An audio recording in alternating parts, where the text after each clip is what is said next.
prices right now, with mortgage rates soaring and forcing many would-be homebuyers to back out of the housing market over the past year.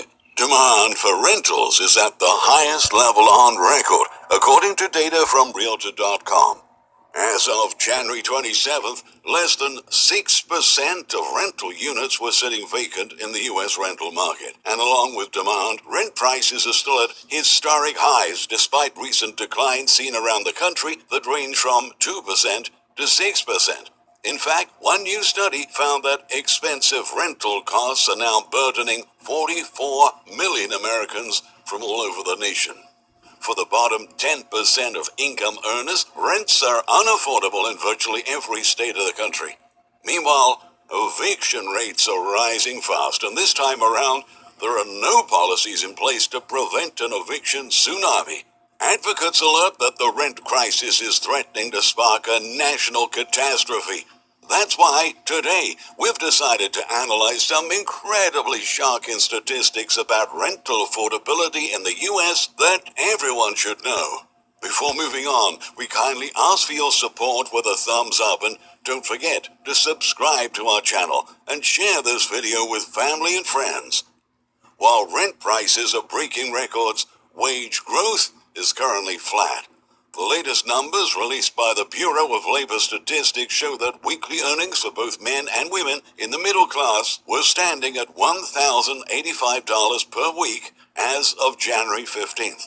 Before taxes, that's about $4,340 of income per month, which means that middle-class households bringing in that amount would pay more than 41% of their income on rent. Official housing agencies say that anyone spending more than 30% of their income on rent is considered cost-burdened. That's to say, those workers may struggle to afford necessities, such as food and transportation. This also means that low-income workers are in extreme financial distress due to rent price increases, given that they need to spend about 55% of their income to pay for a one-bedroom rental currently listed on the market, according to estimates from the National Housing Coalition. In January, the average monthly rent affordable to a family of four with a household income at the poverty line was $694. In contrast, the average fair market rent for a one-bedroom rental home was $1,492 per month during that same period. For the bottom 10%, rent prices are out of their reach in virtually all of the states in the country. New research released by Harvard's Joint Center for Housing Studies, JCHS, and Moody's Analytics has actually found that for the first time in more than 2 decades, every state now has low and middle-income renters who are nearing a financial breaking point as a result of low rent affordability. There's a 5-word text that gets any woman interested in you, even if she thinks that you're clingy or needy. As a result of low rent affordability, almost half of Americans now struggle with a growing percentage of their incomes going towards keeping a roof over their heads.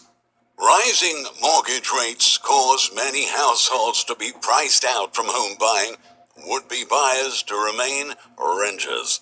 Apartment demand surged as a result and drove rates sky high.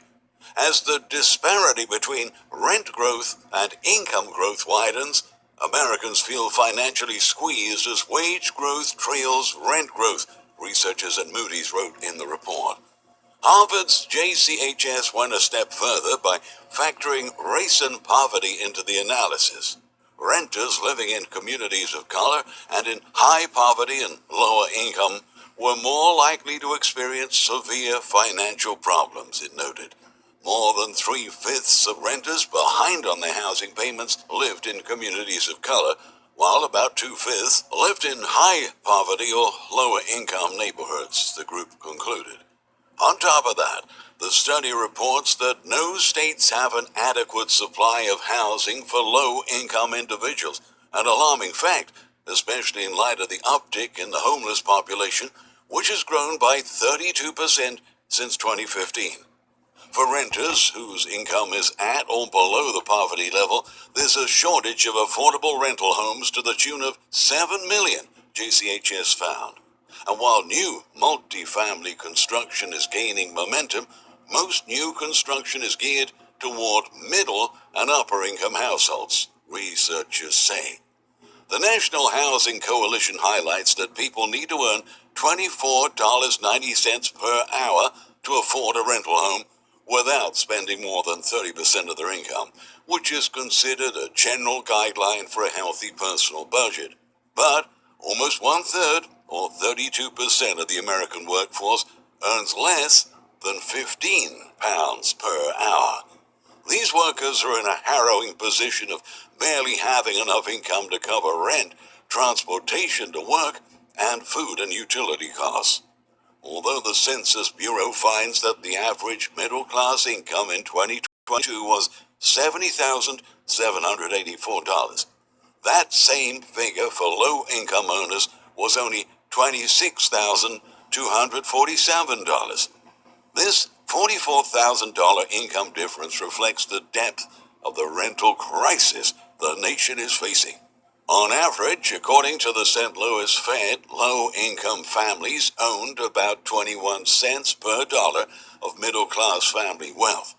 These substantial gaps remain largely unchanged despite fluctuations from 1989 to 2022. Believe it or not, there was a time when a single full-time income could financially provide for families. But nowadays, most families are working harder than ever and still need at least two incomes to make financial ends meet. In 2022, there was no county, no metro area, no state where a person earning the federal or prevailing state or local minimum wage for a 40-hour work week could afford a two-bedroom rental home, Zillow data reveals. The federal minimum wage is $7.25 an hour, but some states, counties, and cities have established higher minimum wages.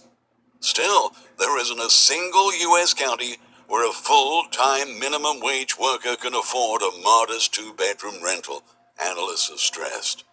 For perspective, someone making $15 an hour would have to work 129 hours a week to cover the rent on a two-bedroom rental, now estimated to cost $1,940 per month. In San Diego, which has the second highest local minimum wage in the country, at $16.30 per hour, just behind San Francisco at $16.32, it would take the income of more than three people earning minimum wage to afford a two-bedroom apartment.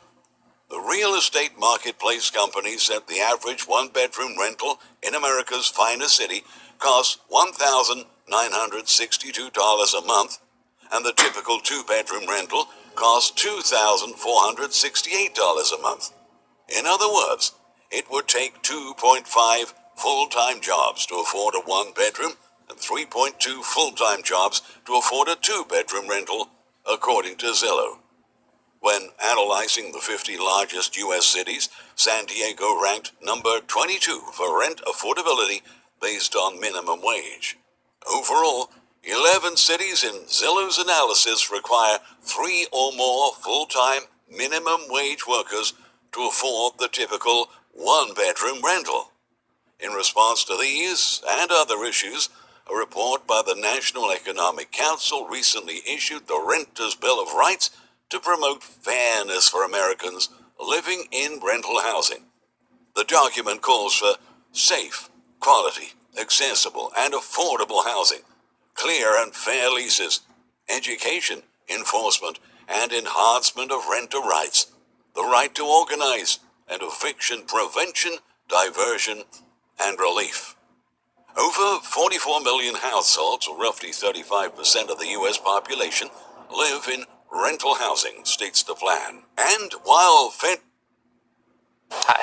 Hi. I'm Matt. We're absolutely adorable. I had to come over and say hi. I'm tempted to... states the plan. And while federal laws such as the Fair Housing Act, the Americans with Disabilities, and Fair Credit Reporting Act offer renters certain focused protections, there is no comprehensive set of federal law-based